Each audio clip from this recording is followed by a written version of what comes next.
Here is what you'll need. Small cleaning toothbrush, cream of tartar, dish soap, and two-sided sponge and clean cloth. Before starting cleaning, unplug and wait until the toaster is cool. Then remove crumb tray carefully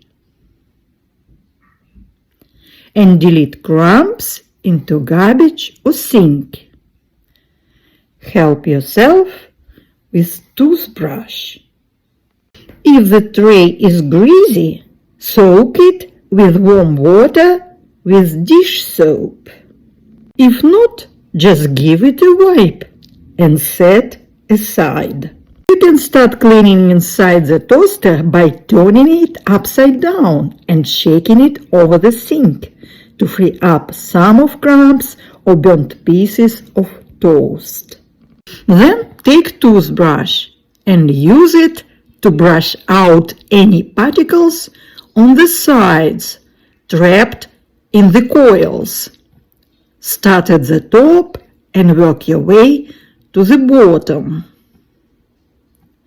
After that, take Chinese food stick long enough to reach the very bottom of the toaster and jiggle thoroughly there to free up all the particles. You can't rinse the coils or water inside the toaster, so both tools, toothbrush and stick, should be dry. When you are done with the interior, clean the exterior. If the exterior is stainless steel, you can make a paste of cream of tartar and water to scrub the gunk off. Use both toothbrush and sponge. I am applying the paste on the dirtiest places with toothbrush. Then scrubbing with hard side of my sponge. After applying the paste and scrubbing, rinse the sponge under running water.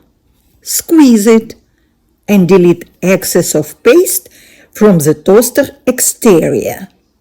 Then polish the exterior with clean cloth.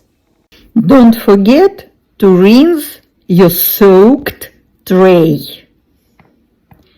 Dry it up with paper towel. Here is my shiny toaster after cleaning.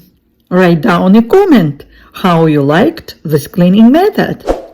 I want to remind you to let the toaster dry up at least 24 hours and notify your household members about that.